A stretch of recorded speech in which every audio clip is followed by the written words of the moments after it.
All right, let's dive right in. Today, we're going to set you up with your very own personal AI assistant called OpenClaw.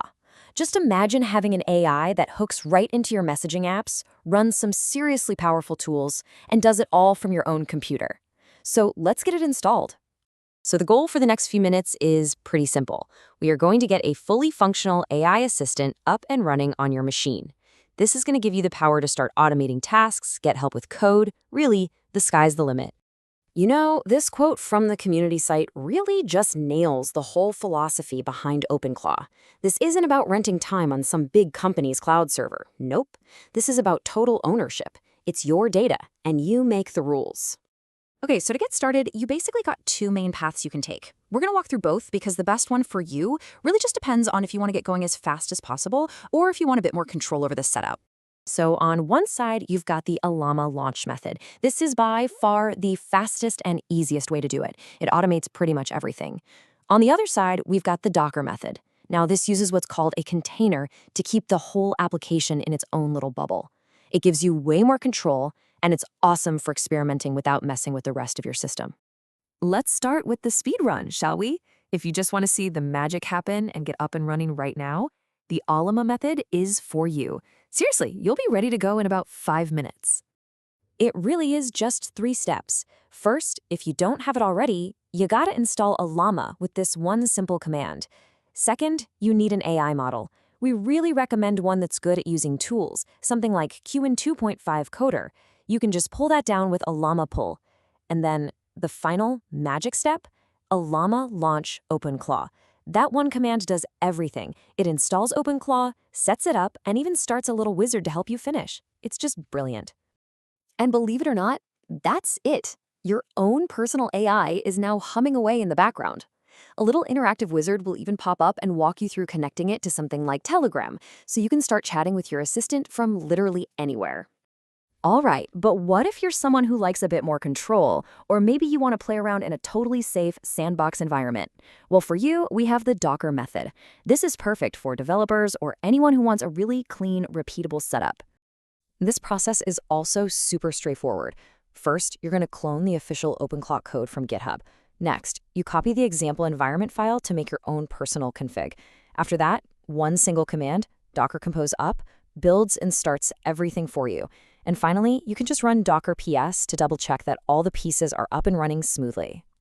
So at this point, you've done it. The OpenClaw application is running, completely contained inside that Docker bubble. Now, it's not hooked up to an AI model just yet, but the core system is live and totally separate from the rest of your machine.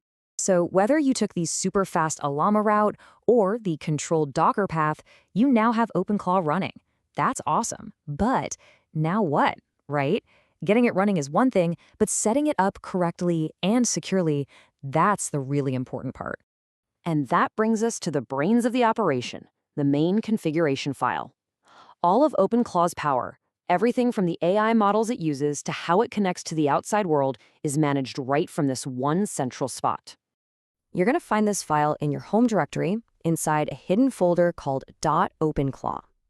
It's a JSON5 file, which is just like a normal JSON file, but it lets you add comments, which is super helpful. This is the file you'll edit to really customize your assistant. Okay, now I need you to pay really close attention to this gateway section right here.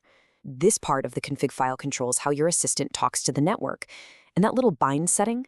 Yeah, that is absolutely critical for your security. So what in the world does bind.loopback mean? Well, think of it like this. It tells OpenClaw to only listen for messages coming from inside your own computer. That's it. It means it's impossible for anyone on the public internet to reach it. This one line is basically your most important line of defense. And that brings us to our final, and honestly, the most important part of this whole thing, security. I mean, think about it. An AI assistant that can act on your behalf is an incredible tool, but if it's not secured properly, it's a massive risk. So configuration isn't just about cool features, it's about keeping yourself safe. This crazy-looking web of lines is from an MIT Atlas investigation. They basically map out all the ways hackers can attack AI systems. And yeah, it looks intimidating because it is. It shows how an attacker can use one little misconfiguration to get a foothold, and then eventually take over your whole system. A single mistake can open the floodgates. So let's break that down. Attackers are looking for these open doors. They exploit exposed control panels. They steal credentials right out of your configuration. They trick the AI with malicious prompts, and they even abuse the agent's own tools to run commands. Every single one of these is a direct result of a simple, preventable mistake. And look, don't just take my word for it. This warning from the Lumidoc Security Guide shows you the real-world consequences. People have found real exposed OpenClaw instances on the internet, leaking things like API keys and private chat histories. This is not a theoretical problem, so please, always use bind.loopback. So, let's just take a quick breath and recap. You've just learned the two main ways to install OpenClaw. You know exactly where its main control panel is. And most importantly, you now understand the single most critical security setting to keep your assistant and all your data completely safe.